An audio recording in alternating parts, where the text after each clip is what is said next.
안녕하세요. 저는 30대 초반 손지민이라고 해요. 제가 나고 자란 도시는 평범한 지방 중소도시였는데요. 그 중에서도 제가 살았던 동네는 도시보다는 시골에 가까웠던 것 같아요. 시설이나 도시 규모가 그랬다는 게 아니라 동네 바닥이 좁아서 다들 너무 잘 알고 지냈거든요. 흔히 말하듯이 이웃집 숟가락, 젓가락이 몇 쌍인지 다 안다고 할 정도까진 아니었을지 몰라도 확실히 동네가 작긴 작았어요. 얼마나 작았냐면 친구들이랑 길가에서 파는 떡볶이 같은 걸 먹고 있잖아요. 그럼 지나가는 사람들한테 인사하기 바쁠 정도였어요. 언젠가 저희 반 남학생 하나가 까불다가 선생님한테 혼나고 복도에서 벌을 선 적이 있는데 그 친구 동생이 학교에서 그걸 보고 집에 가자마자 엄마한테 일러서 그 친구가 집에 들어서면서 엄마한테 등짝을 맞은 적이 있었답니다. 학교 친구들은 곧 동네 친구였고 친구들의 부모님들도 다 저희 부모님과도 아는 사이였죠. 대충 어떤 동네였는지 짐작이 되시나요? 그런 중에도 저희 집은 동네에서 제일 유명한 집이었어요. 왜 유명했을 것 같으세요? 네, 물론 그다지 좋은 쪽은 아니었어요. 아니, 정확히 말하자면 아주 안 좋은 쪽으로 유명했어요. 저희 아빠는 동네에서 알아주는 바람둥이였거든요. 알아준다고 하니 되게 좋은 말처럼 들리는데 제가 이렇게 자조적으로 아무렇지도 않은 것처럼 얘기를 하지만 제 어린 시절이 어땠겠습니까? 걸핏하면 저희 아빠가 누구네 슈퍼 아줌마랑 수상한 사이라는 둥, 어느 골목 미용실 이모랑 단둘이 밥을 먹었다는 둥, 그런 소문들이 돌았고 그럴 때마다 엄마는 귀를 닫고 못 들은 척을 하거나 애써 웃어넘기려고 했지만 이내 아빠랑 부부싸움을 하고 그럼 또 그 얘기가 바로 소문이 나곤 했어요. 엄마는 아빠에게 욕을 하고 소리를 지르며 울고불고 하는 것으로 시작하더니 급기야 귀여고 맞바람을 폈습니다. 물론 그 사실마저도 동네에서 모르는 사람이 없었죠. 엄마가 맞바람까지 피고 나니 학교에 가면 친구들이 제 눈치를 봤어요. 평소엔 장난을 치며 잘만 놀던 아이들이 쉬는 시간이 되어 한창 수다를 떨 때가 되어도 제자리 근처에도 오지 않고 저랑 눈이 마주치면 어색하게 웃으면서 입을 다물어 버리는 거예요. 그러면서 자기들끼리 수군거렸어요. 제게 들리지 않게 하려고 무던히도 애를 썼겠지만 원래 그런 소리는 더 잘 들리는 거 아시죠? 야, 조용히 해. 지민이한테 다 들리겠다. 하는 속삭임들이 더 날카롭게 제 귀에 꽂히더라고요. 누구는 저희 아빠 편을 들고 또 누구는 엄마 편을 들면서 지들끼리 아주 저희 부모님 문제를 두고 대토론을 벌이는 거예요. 그러나 정작 저는 아빠든 엄마든 그 누구의 편도 들고 싶지 않았어요. 선생님들도 마찬가지였습니다. 평소 같으면 혼이 나야 하는 상황인데도 유독 제게만은 관대하게 베풀어 주시며 요즘 집에선 괜찮냐 하고 조심스럽게 묻기도 하셨어요. 어떤 선생님은 너무 티나게 걱정스러운 얼굴로 저를 바라보기도 하셨는데 그게 얼마나 불편했는지 몰라요.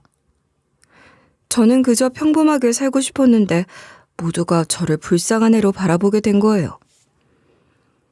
집에선 더 가관이었어요. 엄마가 맞바람을 피기 시작한 후부터는 아빠는 술에 취하지 않으면 집에 들어오지 않았고 엄마 역시 아빠보다 늦게 들어오기로 작정을 한 듯 귀가 시간이 늦어졌어요. 전처럼 아빠를 쥐잡듯 하지 않는 대신 피식 비웃으며 바람은 너만 피냐, 나도 너랑 똑같이 해줄 수 있다고 비아냥거렸죠. 술 기운에 독이 오를 대로 오른 아빠가 물건을 집어던지는 소리를 들으며 이불을 뒤집어 쓰고 귀를 막았던 날이 하루 이틀이 아니었어요. 그런 일이 있던 다음 날이면 등굣길부터 아주 난리가 났습니다. 야, 어제 너네 부모님 대단했다며? 장난 아니었어. 우리 집에서도 다 들리더라. 뭘 막 던지고 그러시는 것 같던데? 정말이야? 지민아, 너 어디 다친 데는 없니? 너희 부모님은 정말 언제까지 그러실 거라니? 그냥 네가 경찰에 신고 같은 거라도 해버려. 야, 그럼 뭐해. 경찰도 다 아는 사람이라 무조건 훈방이야. 너희 부모님도 참, 그럴 거면 차라리 이혼을 하시지. 맞아, 그게 낫지. 지민이 더 힘들어서 어떡하니? 한 번도 그냥 조용히 넘어간 적이 없어요. 다들 한마디씩 참견을 하며 제 걱정을 하고 있었지만 그런 말들이 제게는 모두 스트레스였죠. 그날 기분에 따라 대충 대답하거나 못 들은 척하거나 어제 뭐? 무슨 일이 있었니? 라며 아예 모른 척을 하기도 했던 것 같아요. 한껏 걱정하는 표정을 지으며 괜찮냐고 물어보는 게 저는 정말 싫었습니다. 음악을 듣는 것도 아니면서 이어폰을 귀에 꽂는 것으로 더 이상 내게 말을 시키지 말라는 무언의 시위를 하기도 했어요. 그렇게 해봐도 별 도움이 안 됐지만 말이에요. 집으로 오는 길은 그야말로 험난했어요. 골목길을 지날 때마다 어른들이 수군거리는 소리가 들렸거든요. 애만 불쌍하지 뭐야. 저 어깨 처진 것 좀 봐. 왜 아니야. 그놈의 뒷구석 진짜 애가 무슨 죄냐고. 애가 밤낮으로 그런 꼴만 보고 자라서 커서 뭐가 되겠어? 동네 분위기도 이게 뭐냔 말이야. 저 집의 문제만도 아니야. 동네 애들이 다 영향을 받는다고.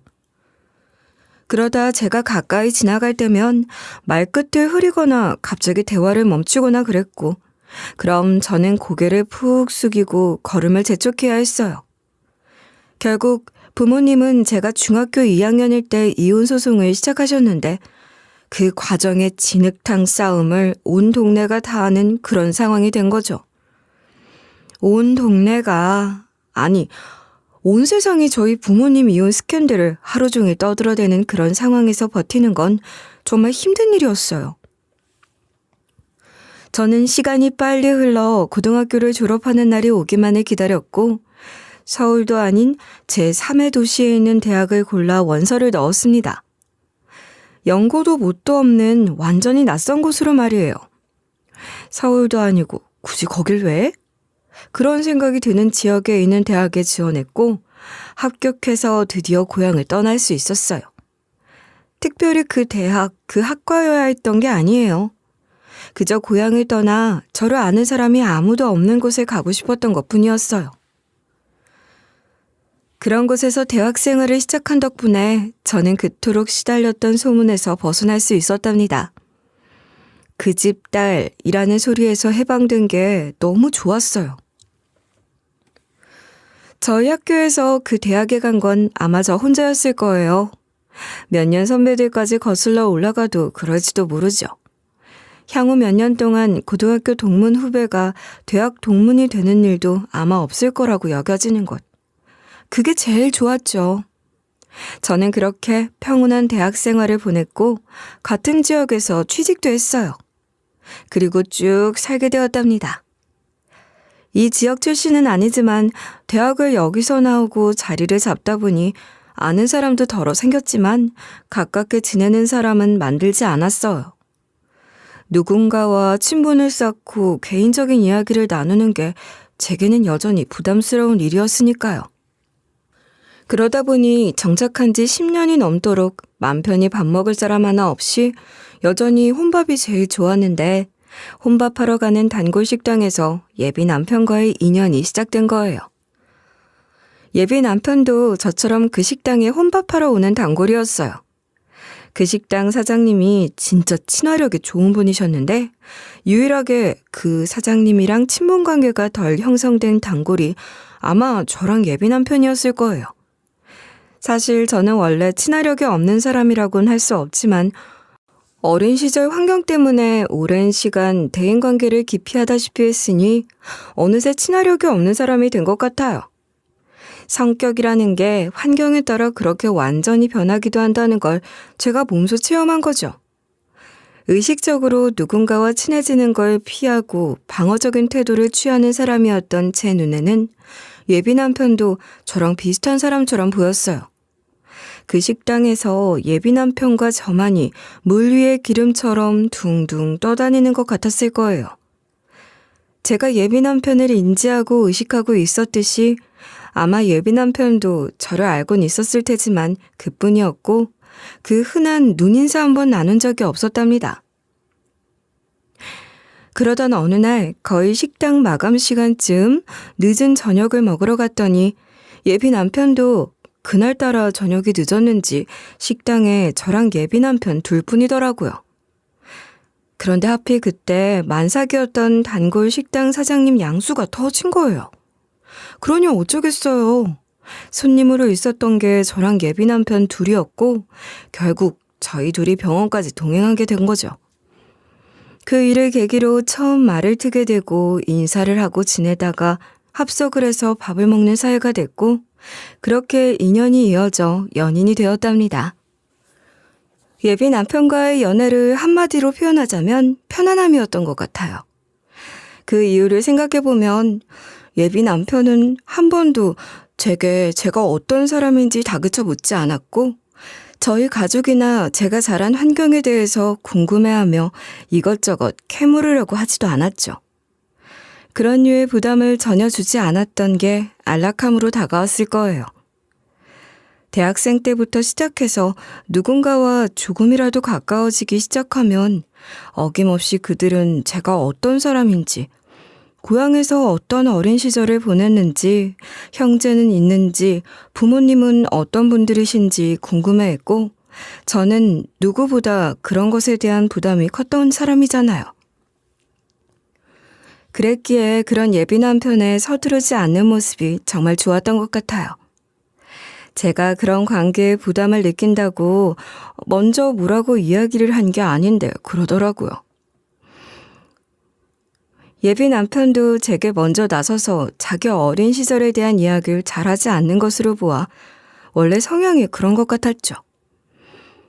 예비 남편과 저는 그렇게 서두르지 않고 물 흐르듯 자연스러운 감정으로 연애를 했어요. 근데 원래도 친구가 별로 없어? 아니면 타지에서 혼자 지내는 게 편해져서 그런 거야? 글쎄, 친구가 없는 편은 아니었던 것 같은데 그렇다고 연락을 막 자주 하고 그런 건 아니었던 것 같아. 뭔가 관계를 유지하기 위해 노력을 하는 걸 별로 안 좋아하는 성격이었나 봐.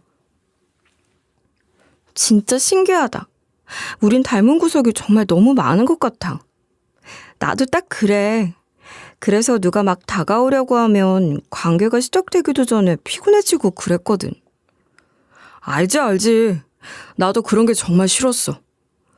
어떻게 보면 그래서 이렇게 아무 연고도 없는 곳에 굳이 찾아온 걸지도 모르지.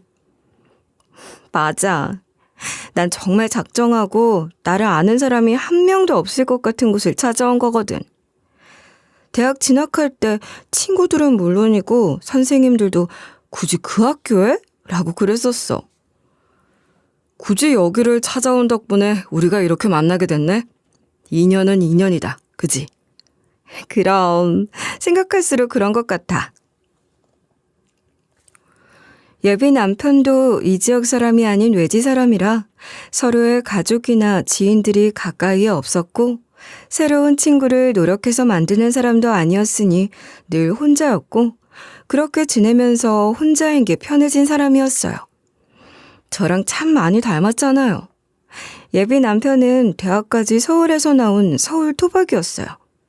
서울 토박이가 특정 기업이 있는 것도 아니고 연고도 없는 이곳에 일하러 오는데 흔한 건 아니죠. 저도 예비 남편도 어찌 보면 정말 생뚱맞은 이곳에 홀로 온 사람들이라는 동질감으로 더 빨리 가까워질 수 있었던 것 같아요. 단순한 인간관계도 어려워했던 저 같은 사람에게 연애는 늘 복잡하게 느껴졌는데 예비 남편과 함께하는 건 이상하리만치 편안했어요. 대인관계를 필요하게 여기면서도 외롭지 않은 사람들. 혼자 있는 걸 좋아하지만 저희 둘만큼은 함께 있어도 좋은 사람들이었던 거예요. 어느 순간 저는 그 사람에게 기대고 싶다는 생각마저 갖게 됐는데 그런 감정을 갖는다는 게 스스로도 놀라웠죠. 연애라는 건 참 오묘한 것 같아요. 스스로도 전혀 몰랐던 저 자신을 발견하게 하니까요. 그렇지 않나요? 어느 정도 관계가 깊어지고 나서 제가 먼저 예비 남편에게 저희 집안 가정사에 대해서 이야기했어요. 뭐랄까, 제게는 미루고 미룬 숙제처럼 늘 찜찜했던 것이거든요. 절대 들키고 싶지 않고 알리고 싶지 않은 이야기이기도 했지만 언젠가는 해야 할 이야기잖아요. 예비 남편과 미래를 생각하게 될수록 그런 생각은 강해졌고 그 숙제를 얼른 해치워야겠다는 생각에 용기를 냈던 거예요. 예비 남편과의 관계에 대한 제 마음이 진심이라는 걸 보여주고 싶단 마음으로 나를 잡아 얘기를 했어요. 제가 저희 부모님의 이야기부터 시작해서 그리 길진 않지만 나름대로 복잡했던 제 인생의 서사를 이야기하고 나니 예비 남편은 잠시 할 말을 잃은 사람처럼 아무 말도 하지 않더라고요. 무슨 말이라도 해주길 기다렸던 그 시간이 얼마나 길게 느껴졌는지 몰라요.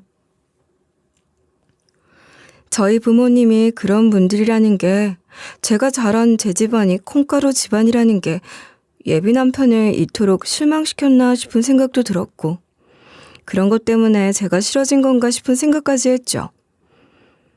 저의 불안함이 최고조에 이르러 펑 하고 터져버리기 직전에 예비 남편은 어렵게 말문을 열었습니다. 먼저 말하기 힘들었을 텐데 이렇게 용기 내어줘서 정말 고마워. 감동이야. 정말? 그렇게 생각해? 난 자기가 아무 말이 없어서 혹시 나한테 실망한 건가 싶기도 하고 얼마나 불안했는지 알아? 미안해. 그런 줄 몰랐어. 그게 아니라 나도 자기한테 해야 할 얘기들이 있어서 그 생각으로 머리가 복잡해서 그랬을 거야. 그래? 무리하지 않아도 돼. 내가 이런 얘기를 꺼냈다고 해서 자기도 그렇게 해야 하는 건 아니야. 언제라도 마음의 준비가 됐을 때 해주면 돼. 일부러 캐묻듯이 듣고 싶은 생각은 전혀 없어. 자기 성향이 그렇다는 건 나도 잘 알지. 그런데 나도 우리 관계를 진지하게 생각하고 있다는 걸 보여주고 싶고 내 이야기도 지금 하고 싶어. 정말? 괜찮겠어? 자기만 괜찮다면 난 들을 준비가 되어 있어. 부담 갖지 말고 편안하게 얘기해. 바람둥이 아빠에 맞바람 피는 엄마를 둔 나잖아. 알지? 저는 예비 남편이 부담감을 갖지 않기를 바라는 마음으로 애써 어울리지도 않는 농담까지 섞어가며 분위기를 풀어보려고 노력했어요. 그런데도 예비 남편은 긴장감을 감추지 못하더라고요. 대체 무슨 가정사를 갖고 있기에 그렇게 이야기하기 어려워하는 건지 궁금했죠. 제 얼굴을 살피듯이 찬찬히 쳐다보는 예비 남편의 표정은 어두운 건 아니고 뭐랄까? 맞아요. 신중한 표정이었어요. 우리 집은 그야말로 산산조각이 났어. 내가 대학생이 될 때까지 가정이란 틀이 유지되고는 있었지만 한 번도 제대로 된 가족이었던 적이 없지. 그런 집들이 우리가 짐작하는 것보다 훨씬 많을 거야. 다들 쉬쉬하며 말을 안 하고 사는 거지. 나 또한 우리 집이 그렇게 작은 마을에 있었던 게 아니라면 절대 누구에게도 내 얘기를 안 했을 거야. 맞아, 내가 그랬어. 우리 아빠는 능력이 없는 사람이었고 우리 집 가장은 엄마였거든. 엄마는 늘 아빠를 무시했는데 나는 엄마의 그 비아냥거리는 말투가 정말 싫었어. 아빠는 아빠대로 냉정하고 계산적인 엄마를 비난했고 나는 그 중간에 끼어있는 아이였던 것 같아. 뭔지 알 것 같아. 많이 힘들었겠다. 누구 편을 들 수도 없었겠지. 뭐 양쪽 다 나한테 자기 편을 들어달라고 했다기보단 그냥 네가 다 이해하라는 식이었는데 그게 참 그렇더라고. 난 어린애였는데 엄마 아빠 어느 쪽도 내 편이라는 안도감을 주지 않았어. 예비 남편은 씁쓸한 웃음을 지어 보였어요. 자조적인 그 웃음이 너무 마음이 아프더라고요. 남편의 이야기를 들으며 저는 가슴이 먹먹해지는 것 같았습니다. 저만 힘든 어린 시절을 보낸 줄 알았고 제가 겪은 일들이 제일 힘든 거라고 생각했는데 남편 역시 만만치 않게 외롭고 고독한 어린 시절을 보낸 거잖아요. 저는 그렇게 연민의 감정 같은 것에 사로잡혔고 남편을 따스하게 바라봐주는 것으로 제 마음을 표현하고 싶었어요. 그리고 예비 남편은 천천히 이야기를 이어갔습니다. 그러더니 내가 제대하고 와서 얼마 안 있다가 이혼을 하더라. 이미 와야 된 지 오래였으니 이혼하자마자 엄마는 자기 인생 사느라 바빴고 아빠는 살기 힘들다며 연락도 잘 안 하는 거야. 엄마도 아빠도 다 자기 인생이 제일 중요한 사람들이고 난 안중에도 없었던 거지. 혼자 버텨야 했구나. 다 커서 그런 일을 겪는다고 해서 그 상처가 적어지는 건 아닌 것 같아. 정말 그런 것 같아. 그 시기가 난 정말 힘들었는데 어느 정도 시간이 지나고 나니까 내가 어떻게 살아야 할지 알 것 같더라. 내 삶에서 부모가 사라졌다는 게 내 마음을 더 가벼워지게 한 거야. 진정한 독립을 하게 된 거네. 나도 그 비슷한 감정의 변화를 겪으면서 혼자 있는 삶을 생각하게 됐던 것 같아. 자기 이야기를 들으면서 정말 놀랐던 게 우리가 참 비슷한 같은 길을 걸어온 거란 생각이 들었어. 정말 그래. 우리는 어쩌면 이럴까? 이런 인연이 또 있을까? 우리 정말 천생연분인가 봐. 사람들은 흔히 그래도 가족인데 라는 말을 참 쉽게 하잖아요. 근데 제게 가족은 좀 다른 의미였어요. 가족이라고 해서 가족이라는 이유만으로 무조건 붙잡고 있어야 하는 건 아니니까요. 서로에게 상처만 주는 가족이라면 없다고 생각하는 게 더 좋을 수도 있다고 생각해요. 예비 남편의 경우가 딱 그런 것 같았어요. 그래도 전 부모님과 연락은 하고 지내는데 예비 남편이 저보다 더 상처가 깊다고 해야 할지도 모르겠어요. 오히려 다 커서 부모님이 이혼을 했으니 양쪽 부모 모두와 연락을 안 하고 지내는 게 더 쉬웠을 거예요. 그날 이후 예비 남편과 저는 서로를 더 깊이 이해하게 됐고 서로의 상처를 가슴 아파하며 그 상처를 보듬어주고 싶은 사이가 됐죠. 마음이 훨씬 더 깊어졌다는 게 온몸으로 느껴졌어요. 연인으로서 뿐만 아니라 같은 길을 걸어온 사람으로서의 짙은 동지애 혹은 전우애 같은 것이었을 겁니다. 그렇게 서로 마음속에 담아두었던 어렵고 힘든 이야기를 다 쏟아내고 나니 훨씬 더 굳건한 관계가 된 것 같았고 자연스럽게 결혼 이야기까지 하게 됐어요. 둘 다 혼자인 게 편한 사람들이라고 생각했지만 실상은 누구보다 외로움을 많이 타고 있었던 걸지도 모른다는 생각도 있어요. 누가 먼저랄 것도 없이 저희는 함께 있고 싶다는 마음, 같이 살고 싶다는 마음이 간절해졌거든요. 결혼 약속을 하고 저희 부모님껜 예비 남편을 인사시켰어요. 말씀드렸듯이 제 경우는 엄마, 아빠 양쪽과 다 왕래는 하고 지냈으니까요. 물론 가깝게 지내는 건 아니고 연락을 하고 지내는 정도이긴 했지만 결혼이라는 인생의 큰 결심을 한 이상 부모님께 예비 남편을 소개해야 한다는 의무감은 있었죠. 그렇다고 두 분을 같은 자리에 모시는 건 아니고 서로 다른 날을 잡아 따로따로 자리를 만들었어요. 저희 부모님 입장에선 뭐 딱히 제 결혼에 이렇다 저렇다 할 입장에 계신 분들이 아니시니 예비 남편을 좋게 맞아주셨고 그렇고 그런 판에 박힌 덕담 같은 걸 주고받았던 것 같아요. 아무 의미 없는 이야기들이 오가는 자리였다고 하더라도 그렇게 부모님께 예비 남편을 소개하는 것 자체가 의미가 있다고 생각했고 예비 남편도 같은 생각으로 저희 부모님을 만났던 것 같아요. 고생했어. 어른들 대하느라 힘들었을 텐데 너무 잘해줘서 고마워. 무슨 소리야. 장인어른 장모님이신데 당연히 내가 할 도리인 거지. 오히려 두 분이 더 어려워하시는 것 같더라. 좋은 말씀 많이 해주시려고 노력하시는 것도 참 감사했어. 뭐, 우리 부모님이 이제 와서 내 남편감을 두고 뭐라고 하실 입장은 아니잖아? 나한테 잘해준 것도 없으신데 좋은 말만 해주고 싶으셨겠지. 그리고 자기가 워낙 좋은 사람이잖아. 엄마 아빠도 그걸 알아보신 거야. 자기 부모님 만나 뵙고 나니까 우리가 정말 결혼한다는 게 더 실감나는 것 같아. 뭔가 확실히 다른 기분이 들긴 한다. 그지?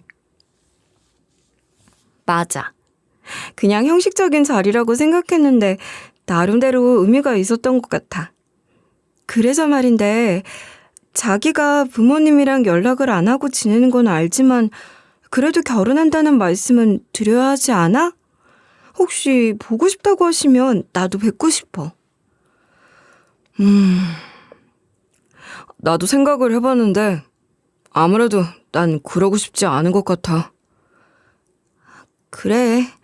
자기 생각이 그렇다면 나도 강요할 생각은 없어. 자기가 편한 대로 해. 나는 상관없어. 결혼식에 엄마를 부를까 그런 생각을 하곤 있는데 그것도 아직 고민 중이야. 그리고 뭐 그게 그렇게 중요한 문제라고 생각하지도 않으니까 되는 대로 하자. 좋아. 난 정말 어느 쪽이라도 다 좋고 우리 부모님도 아무 상관없다고 하셨어.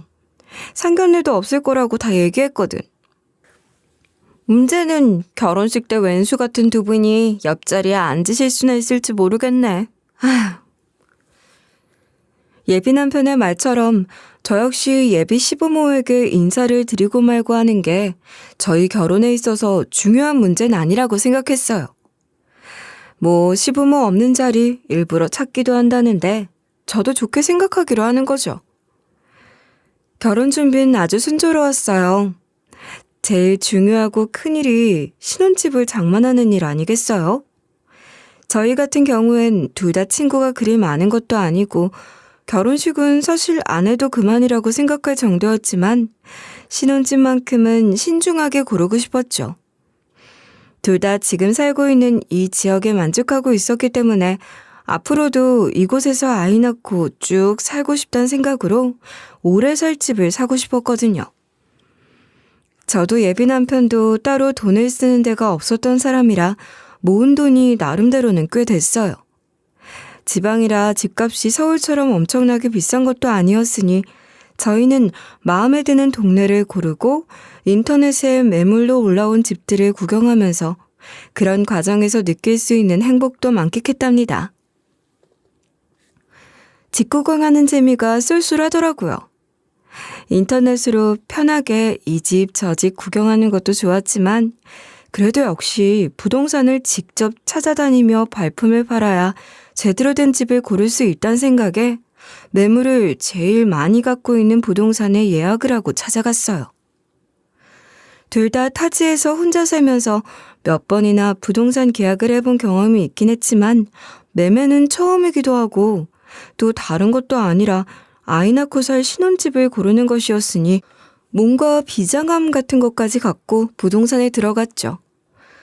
매물이 많길래 엄청 규모가 큰 곳인 줄 알았는데 그렇진 않았고 아담한 사무실에 책상이 서너 개, 그리고 손님들과 상담을 할 수 있는 소파가 갖춰진 곳이었어요. 저희가 들어섰을 때도 부동산 사장님은 계속해서 전화를 받고 계셨는데 그런 모습에서 뭔가 더 신뢰감이 상승하는 것 같았어요. 왜 식당에 갈 때도 사람이 많거나 줄 서 있는 식당을 보면 괜히 맛있을 것 같고 그런 것처럼 말이에요. 사장님은 겨우 전화통화를 끝내고 저희가 있는 소파 쪽으로 오셨는데 전화로 예약 상담을 할 때만 해도 그렇게 말도 많고 친절하시던 사장님이 어딘가 좀 이상한 거예요. 예비 남편을 제대로 쳐다보지도 못하면서 계속해서 곁눈질로 힐끗거리는데 그 모습이 어찌나 불안해 보이던지 제가 다 긴장될 정도였어요. 매물을 보여주려고 컴퓨터를, 모니터를 보면서도 계속해서 불안한 눈빛을 감추지 못했고 키보드와 마우스를 다루는 손이 벌벌 떨리는 것까지 보니 대체 왜 그러는지 물어봐야겠다는 생각이 들더라고요. 저도 좀 그런 편이지만 예비 남편도 사람을 가리는 예민한 성향이 있어서 괜히 그런 모습이 싫다고 나가자고 할까봐 그 걱정도 했던 것 같아요. 왜냐하면 그 집에 정말 제 마음에 쏙 드는 매물이 있었거든요. 그러니 저는 어떻게든 그 긴장감을 해소하고 분위기를 좋게 만들어서 너무 궁금한 그 집 제대로 구경하고 내친 김에 바로 계약까지 해버리고 싶었어요. 그래서 어떻게 말을 꺼내야 할까 말을 고르고 있었는데 마침 사장님이 잠깐 자리를 비우시더라고요. 그래서 냉큼 문자라도 보내보려고 핸드폰을 꺼내들었는데 바로 그 사장님이 제게 깨톡을 보내신 거예요. 상담 예약을 제가 진행했어서 모든 소통을 그 사장님과 저랑 했기 때문에 이미 깨톡으로 연락을 여러 차례 주고받은 상황이긴 했지만 이런 상황에서 깨톡을 보내는 건 아무래도 좀 이상한 거잖아요? 게다가 그 내용은 더 이상했어요. 사장님은 제게 손님 잠시만 이쪽으로 와주실 수 있겠어요? 라며 건물 밖에 특정 장소를 알려주셨더라고요. 그 깨톡을 받고 분명 무슨 일이 있긴 있구나 싶어서 예비 남편에게는 화장실에 좀 다녀오겠다고 하고 사장님이 말한 장소로 갔죠. 갔더니 그 사장님은 여전히 벌벌 떨면서 담뱃불도 제대로 못 붙이고 안절부절 못하며 주변을 두리번거리고 있었어요. 사장님, 대체 무슨 일이에요? 왜 그러시는 거예요? 무슨 일 있긴 있는 거죠? 아까부터 너무 이상하셔서 그렇잖아도 제가 무슨 일인지 여쭤보려고 했어요. 손님, 제게 신혼집 보고 싶다고 하셨죠? 그러니까 같이 오신 분이... 네, 맞아요. 저랑 결혼할 사람 제 약혼자예요. 제 예비 남편을 아세요? 보니까 아까도 계속 겨눈질을 하시던데. 그게... 아휴, 나는 너무 끔찍해서 그 일을 다시 입에 올리고 싶지도 않아요. 우선 이걸 좀 보세요. 이걸 보면 다 알게 될 거예요. 부동산 사장은 진짜 온몸에 소름이라도 끼치는 것인지 몸서리를 치며 제게 쪽지 하나를 건네주더라고요. 도무지 무슨 말을 하는 건지 수수께끼도 아니고 알쏭달쏭한 말만 하는 부동산 사장으로부터 건네받은 쪽지에는 윤상병 사망사건이라는 큰 글씨 아래 작은 글씨로 간단한 정보가 적혀 있었는데 그걸 보니 더 오리무중이 되는 것 같았죠. 아니, 사장님, 이게 뭐예요? 윤상병 사망사건? 이걸 보면 다 알게 될 거라니 도무지 알 수 없는 걸 적어놓고 저더러 어쩌라는 건지 모르겠어요. 거기 그 밑에 작은 글씨로 적어놓은 정보 보이죠? 인터넷에 검색해봐요. 사건 날짜랑 뭐 그런 기본 정보 적어놓은 건데 인터넷 찾아보면 자세하게 나올 거예요. 윤상병이라니 벌써 오래전 사건인데? 이게 대체 저랑 무슨 상관이라는 건지. 부동산 사장이 나쁜 사람은 아니라고 생각했지만 아무런 설명도 없이 알 수 없는 소리만 하니까 짜증이 나기도 했던 것 같아요. 그렇지만 일단 시키는 대로 사건에 대해 검색을 해보긴 했죠. 그랬더니 모 부대에서 사망한 윤모 상병 사건이라며 기사가 몇 개 뜨던데 사건에 대한 간단한 브리핑과 더불어 당시 가해자로 지목된 강모 병장이 증거 불충분으로 무혐의 처분을 받으며 사건이 종결됐다는 기사들이 보였어요. 기사들을 훑어봐도 도무지 그게 뭐 어쨌다는 건지 알 수가 없는 겁니다. 그 사건에 등장하는 그 어떤 사람도 저와 연결된 사람이 없었어요. 오죽하면 기자 이름까지 봤다니까요. 근데 그 어디에도 제가 아는 무언가는 찾을 수가 없더라고요. 사장님, 이게 뭐 어쨌다는 거예요? 기자들 대충 읽어봤는데 아무리 봐도 모르겠어요. 이게 대체 저랑 무슨 상관이 있는 거죠? 전 처음 듣는 사건이라고요. 그 사건이 났을 때 난 군인이었고 헌병이었어요. 당시 사건 조사팀에 들어갔었거든요. 아, 그러셨어요? 그런데요? 그게 저랑 무슨... 거기 가해자로 지목된 강모 병장 말입니다. 그 사람이에요. 네? 누가요? 강모 병장이 누구란 말씀이세요? 누구긴 누구요. 같이 온 사람. 그러니까 손님 약혼자요. 그 사람이 강모 병장이에요. 기사 잘 찾아보시면 실명 거론된 기사도 있어요. 강준우 병장.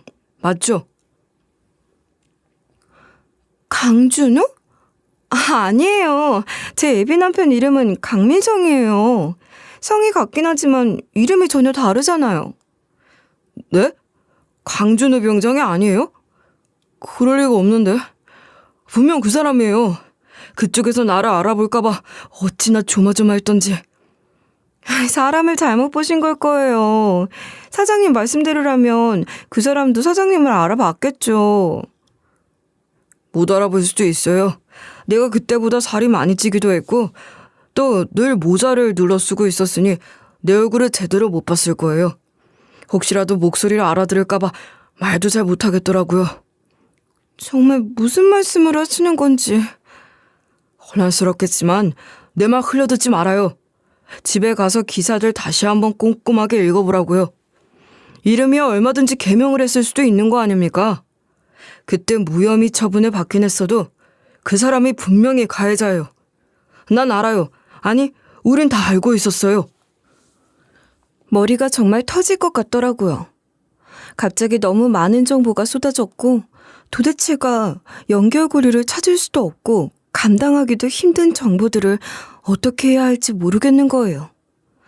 부동산 사장은 자기는 다시 부동산으로 들어갈 수 없다고, 너무 끔찍하고 무섭다면서 상담 약속은 없던 일로 하자고 했고, 저 역시 그 상태로 예비 남편을 마주할 자신이 없어서 택시를 잡아 타고 집으로 오면서 예비 남편에게 갑자기 몸이 너무 안 좋다고 일단 혼자 좀 쉬고 싶다고 문자를 보냈어요. 그리고 집에 도착하자마자 제대로 검색을 하기 시작했죠.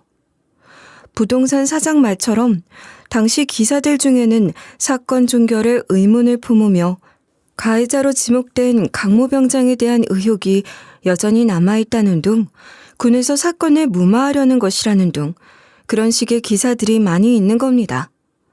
제 머릿속은 그야말로 전쟁터가 되어버렸어요.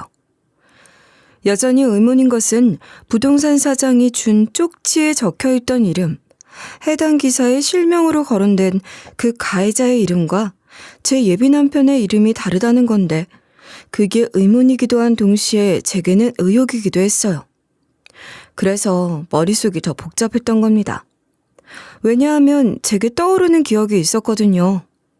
언젠가 예비 남편 집에 갔을 때 우편함에 민방위 소집 통지서가 있었는데 제가 그걸 꺼냈더니 예비 남편이 빼앗듯이 휙 낚아채가는 바람에 적잖이 놀랐던 적이 있어요. 그때 예비 남편의 행동은 제 기분을 상하게 할 정도로 무례했던 거예요. 아니, 누가 보면 제가 절대 보면 안 되는 걸 보려고 했다거나 손도 대면 안 되는 걸 만졌다고 생각했을 정도로 기분 나쁘게 제 손에서 그 통지서를 가져가더라고요. 예비 남편도 순간적으로 자기도 모르게 그렇게 행동을 한 것 같던데 제가 기분이 상한 걸 눈치채고 바로 사과를 했으니 그땐 뭐 그냥 그렇게 넘어갔고 또 금방 잊어버렸어요. 근데 지금 생각하니 그렇게 행동했던 이유가 있었던 건 아닌가 싶은 거예요. 만약 부동산 사장 말처럼 남편이 개명을 한 거라면요? 전역 후 개명을 한 거라면 민방위 소집 통지서에는 개명하기 전 이름으로 표기되어 있거나 혹은 병행 표기가 되어 있을 수도 있다고 하더라고요. 그러니까 저한테 개명하기 전 이름을 들키고 싶지 않은 마음에 그런 돌발 행동을 했던 건 아닌지 그런 합리적인 의심을 하게 된 겁니다. 그러니 제 머릿속이 복잡해지지 않을 수가 있겠어요? 정말이지 머리가 터질 것 같았어요. 여러분도 제 연애 과정을 들어서 아시겠지만 예비 남편이나 저나 둘 다 어린 시절이나 학창 시절 이야기를 그리 많이 나누진 않았어요. 그렇지만 부모님 이야기를 고백하듯이 털어놓고 난 뒤론 조금 더 편하게 그런 이야기를 하기도 했었거든요. 그런데 아무리 생각해도 예비 남편 군대 시절 이야기를 들은 적은 한 번도 없는 거예요. 육군 병장으로 만기 전역했다는 것만 알았지 다른 건 전혀 몰랐어요. 남자들이 군대 얘기하는 걸 그렇게 좋아한다는데 말입니다. 뭐 제가 안 좋아할까봐 저를 배려해서 그런 거라고 생각할 수도 있지만 사실 전 군대 얘기 듣는 걸 좋아하는 편이에요. 같이 전쟁 영화 같은 걸 보고 나와서 궁금한 걸 물어본 적도 있었는데 그럴 때 본인 군대 시절 이야기를 하기 딱 좋은 거 아닌가요? 아주 신나서 이야기를 할 줄 알고 조금은 기대라고 물어본 것도 있었는데 돌아오는 대답이 너무 싱거워서 김이 빠졌던 기억도 났어요. 그래서 예비 남편은 군대 시절 추억이 별로 없나 보다. 혹은 고생을 너무 많이 했나? 갈굼이라도 심하게 당한 건가? 뭐 그런 생각도 잠깐 했던 것 같아요. 예비 남편이 관심사병이 될 성향은 아니었는데 말입니다. 부동산 사장의 말이 사실일지도 모른다는 불안감이 점점 더 커지기 시작했어요.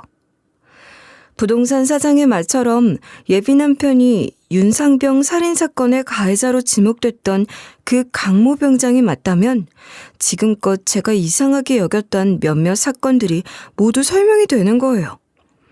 그때부터 저는 정말 미친 듯이 인터넷을 파기 시작했어요. 사건이 일어난 부대와 관련된 군대 커뮤니티들부터 뒤지기 시작했고 그러면서 사진들도 몇 장쯤 찾아냈는데 당시 그 부대에 소속되어 있던 군인들 단체 사진에서 예비 남편의 얼굴로 보이는 얼굴을 발견한 거죠. 제 손가락은 그야말로 모터를 단 것처럼 재빠르게 움직이며 밤새도록 인터넷을 뒤져 제가 얻을 수 있는 모든 정보들을 찾아다녔습니다. 예비 남편과 같은 기수 출신들이 활동하는 커뮤니티도 찾아냈고 게시판에 올려진 글들을 하나도 빠짐없이 샅샅이 읽으며 당시 사건과 관련된 이야기를 뒤졌어요. 또 예비 남편의 출신 대학 커뮤니티도 뒤졌고 정말이지 제가 할 수 있는 건 다 했죠. 가해자로 지목된 강모 병장, 그러니까 강준우란 사람으로 추정되는 사진 속 남자는 확실하게 제 예비 남편과 무척이나 닮은 사람이었어요. 화질이 그리 좋지도 않고 지금과는 좀 다른 모습이긴 해도 부동산 사장이 그렇게 보는 게 이상하지 않을 정도로 제 눈에도 그렇게 보였거든요. 밤을 꼬박 새우며 제가 내린 결론은 예비 남편이 강준우 병장이 맞다는 거였습니다. 전역 후 지금의 이름, 그러니까 제가 알고 있는 예비 남편의 이름인 강민성으로 개명을 하고 대학 졸업 후 이곳으로 혼자 내려와 다른 사람인 것처럼 살고 있었다는 게 제가 내린 최종 결론이었어요. 제가 사랑하는 사람이 함께하는 미래를 꿈꾸며 결혼 준비를 하던 그 사람이 그런 끔찍한 짓을 저지른 사람일지도 모른다니 눈앞이 캄캄했습니다. 저는 예비 남편에게 직접 사실 확인을 해야겠다고 생각했는데 막상 사실을 물어보려니 겁이 나는 거예요. 혹시라도 무슨 해코지 같은 거라도 하면 어쩌나 별 생각이 다 들었어요. 사람 많은 카페 같은 데서 만나자고 할까 그러다가도 결국은 전화를 선택했죠. 일어났어? 내가 너무 일찍 전화했지. 아니야, 이제 일어나야지. 몸은 좀 어때? 괜찮아진 거야? 왜 이렇게 일찍 일어났어? 설마 한숨도 못 잔 건 아니지? 뭐 괜찮아. 나 있잖아. 자기한테 물어볼 게 있어. 물어볼 거? 그래서 이렇게 새벽까지 전화한 거야? 무슨 일인데 그래? 자기 혹시 강준우라고 알아? 뭐? 지금 뭐라고 했어? 누구? 강준우 병장이 누군지 알아? 제 입에서 강준우란 이름이 내뱉어지는 것을 듣는 순간 전화기 너머 공기가 달라지는 게 바로 느껴졌어요. 참 신기하게 전화기를 매개로 아예 다른 공간에서 얼굴도 안 보고 대화를 나누는 건데도 그런 공기의 기운 같은 게 전달이 되더라고요. 더 들을 것도 없이 제가 짐작하고 있는 것이 모두 사실이라는 것을 직감할 수 있었습니다. 예비 남편은 당황도 했을 테고 잠시 고민하는 듯 하더니 발뺌할 수 없다고 판단했는지 저한테 그러는 거예요. 이미 다 알고 물어보는 거 아니야? 뭐가 알고 싶은 건데? 그렇게밖에 말 못해? 내가 지금 어떤 심정인지 알아? 그래서 뭐 어쩌라는 거야. 무슨 소리가 듣고 싶은 거냐고. 말해봐. 그러니까 자기 원래 이름이 강준우가 맞아? 그래? 윤모상병 사건 가해자인 걸 인정하는 거야? 가해자라니? 말 조심해. 이미 무죄 판결 받은 일인데 아직도 그놈의 가해자 소리를 들어야 해? 아씨. 떨리는 심장을 부여잡고 마지막 지푸라기라도 잡는 심정으로 물어본 건데 돌아오는 대답은 너무나도 싸늘한 목소리였어요. 아예 다른 사람인 것처럼 목소리도 완전히 달라진 거죠. 심지어 한 번도 한 적 없던 심한 욕까지 내뱉으며 흥분하는 겁니다. 예비 남편이 그런 욕을 하는 건 처음 들었어요. 정말 다른 사람 같았죠. 제가 예비 남편을 너무 몰아세우듯이 물어본 걸까요? 만약 예비 남편이 억울하게 가해자 누명을 쓴 것이고 정당한 판결을 받은 거라면요? 그런 건 아니었을까요? 누구보다도 그렇길 바라는 건 저였어요. 제 약혼자가 살인사건 가해자라는 걸 바랄 리가 없잖아요. 예비 남편이 강준우라는 건 어느 정도 확신했지만 그래도 확인을 하고 싶었던 건 가해자가 아니라는 사실이었을 겁니다. 어떤 식으로든 설명이 됐든 변명이 됐든 가해자가 아니라는 말이 듣고 싶었던 것 같아요. 그런데 예비 남편은 욕을 하고 화를 내면서도 자신이 가해자가 아니라고 억울한 누명을 썼던 거라는 말은 한마디도 하지 않았어요. 자기가 강준우라는 건 그래 알겠어. 그러니까 그렇게 욕하면서 화만 내지 말고 설명을 좀 해봐. 나도 자기가 그런 짓을 저지른 사람이라고 믿고 싶지 않아. 뭘 설명하라는 거야? 기자들이나 너나 똑같아. 내가 그 사건을 잊으려고 얼마나 애썼는데 네가 그 사건을 들춰내? 누구 죽는 꼴 보고 싶어? 지금 나 원망하는 거야? 우리가 갔던 부동산 사장이 그때 그 사건을 조사했던 헌병이었대. 그 사장이 자기를 알아보고 알려주더라. 그런 소리를 듣고 내가 모른 척 해야 해? 너라면 그럴 수 있었겠니? 뭐야. 이런 그 새끼 내가 죽여버릴 거야. 가만히 안 둬. 미쳤어? 제발 정신 좀 차려. 자기 원래 이런 사람이었니? 내가 알던 사람은 어디 간 거야? 그래, 나 원래 이런 놈이다. 어쩔래? 너나 그 부동산 사장 새끼나 둘 다 가만히 안 둘 거야. 알아? 저는 너무 무서워서 전화를 끊고 바로 부동산 사장에게 연락해 사실대로 말하고 조심하라고 알렸어요. 경찰에 신고를 하든 어떤 식으로든 대비를 하라고 말이에요.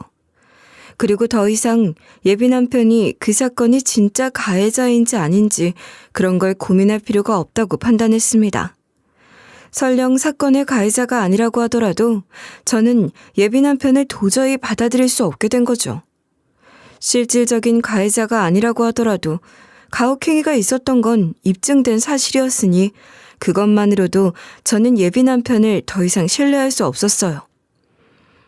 군 시절 잠깐 그런 잘못을 저질렀던 거라고 100번 양보하고 또 가해자로 지목되어 군사재판을 겪고 기자들에게 시달리면서 힘든 시간을 보낸 것이 트라우마가 되었다고 하더라도 이토록 난폭하고 폭력적인 성향을 가진 사람이었다니요. 그런 모습을 철저하게 숨겨오 온순한 가면을 쓰고 저를 만나왔던 걸 생각하면 소름이 끼쳐요. 저는 바로 예비 남편에게 파혼을 선언했습니다.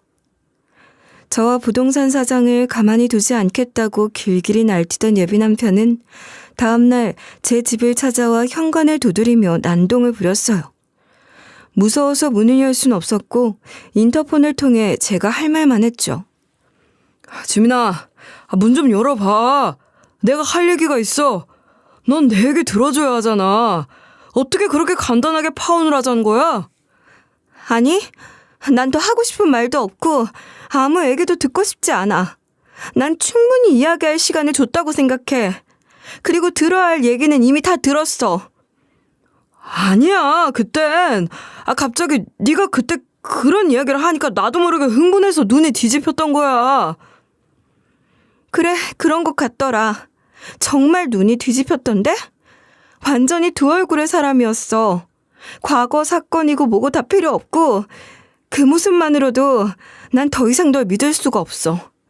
우리 사회의 신뢰는 완전히 깨진 거라고 모르겠어? 그런 게 아니야. 나한테 변명할 기회는 줘. 다시는 그런 모습 보이지 않을게. 정말이야. 약속해. 아니, 그러고 싶지 않아. 돌아가. 계속 이러면 경찰 부를 거야? 뭐? 경찰? 야, 이년아. 너 지금 경찰이라고 했어? 이게 진짜... 너 지금 나 협박하냐? 너 그 부동산 사장 새끼한테도 경찰에 신고하라고 했지? 기가 막혀서. 뭐? 지금 나한테 뭐라고 하는 거야? 미쳤어?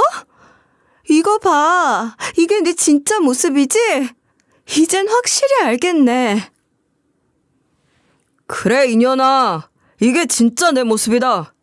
내가 어떻게까지 할 수 있는지 기대해. 내가 너 가만히 둘 줄 알아? 예비 남편은 미친 개처럼 씩씩거리며 문을 발로 차고 소리를 꽥꽥 지르고 그야말로 날뛰기 시작했고, 저는 너무 무서워서 바로 경찰에 신고도 하고 접근 금지 가처분 신청도 했어요. 그러고도 무서워서 휴가 내고 집 밖으로 나오지도 못하고 한 달 가까이 집안에서만 있었던 것 같아요. 결국 전 휴직하고 고향으로 돌아와 있답니다. 그렇게 떠나고 싶어 안달이던 고향의 말이에요. 참 아이러니하죠?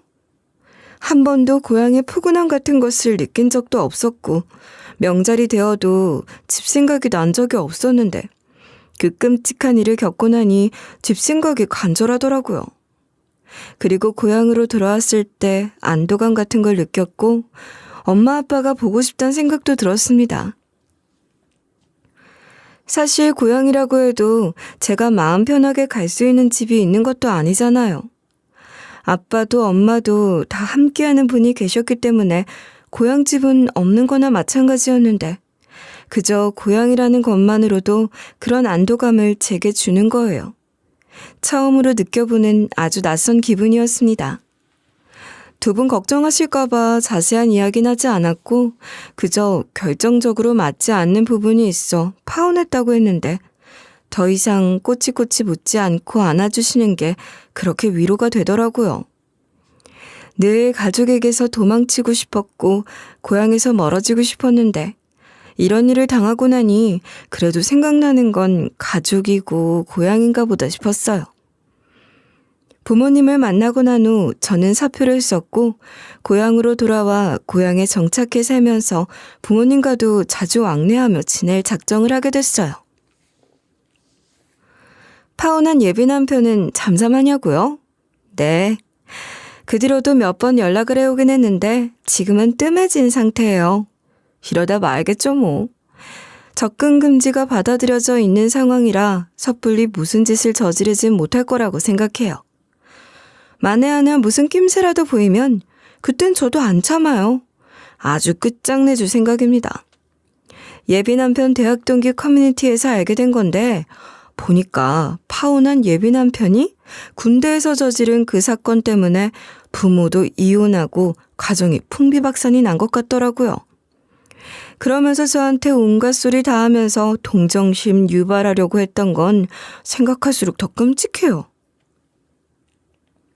지금도 그 생각만 하면 소름이 끼쳐서 온몸에 닭살이 돋는다니까요. 아주 가끔 제가 정말 사랑하는 사람이라면 그 마음으로 그 사람을 품어줬어야 하는 게 아닌가 그런 생각을 하기도 했어요. 그렇지만 그러려면 최소한 그 인간이 제게 솔직하고 진솔한 이야기를 했어야 한다고 생각해요. 정말 뭔가 어떤 말도 못할 사연이 있었던 거라면 제대로 이야기를 했어야죠. 그렇지만 그러지 못했잖아요. 욕하고 화내는 것 외에는 한 게 없어요. 그게 무슨 뜻이겠어요? 할 수 있는 말이 없었던 거 아니겠어요? 그 사건에서 절대 자유로울 수 없다는 의미라고 생각합니다. 그런 사람과 결혼해 미래를 함께할 생각을 했었다니 지금 생각해도 경악할 일이에요. 정말 하늘이 도왔다는 말을 100번, 1000번 해도 모자랄 일입니다. 전 요즘 익숙한 듯 낯선 고향에 적응하고 있어요. 새로 입사한 회사는 제 생각보다 훨씬 괜찮은 것 같아서 얼마나 다행인지 몰라요. 태어나서 고등학교 졸업할 때까지 쭉 살았던 곳이지만 새롭게 알아가는 재미가 쏠쏠하고 또 새로운 사람들과의 관계를 맺는 방법도 배워가는 중이에요. 저는 더 이상 저 자신을 숨기지 않으려고요. 제가 겪은 일들을 드러내는 것, 제가 어떤 사람인지 보여주는 것을 두려워하지 않을 생각입니다. 그렇게 달라진 모습으로 새로운 제 삶을 살아갈 거예요. 그런 결심, 노력의 연장선으로 이렇게 여러분 앞에 제 이야기를 꺼내놓아 봤던 건데 어떻게 들으셨는지 모르겠어요. 그간 비정상적인 인간관계 속에 살아왔기에 아직 배워야 할 게 많지만 지금 여러분에게 이야기하는 것처럼 솔직하게 저를 드러내고 표현하면 된다고 생각해요. 그러면 되는 거겠죠? 제 이야기를 이렇게 끝까지 들어주신 여러분들이 있었기에 저는 또 더 큰 용기를 얻을 수 있었던 것 같아요. 정말 감사드리는 말씀 전하면서 제 이야기는 여기서 끝내려고 해요. 긴 이야기 들어주셔서 정말 감사합니다.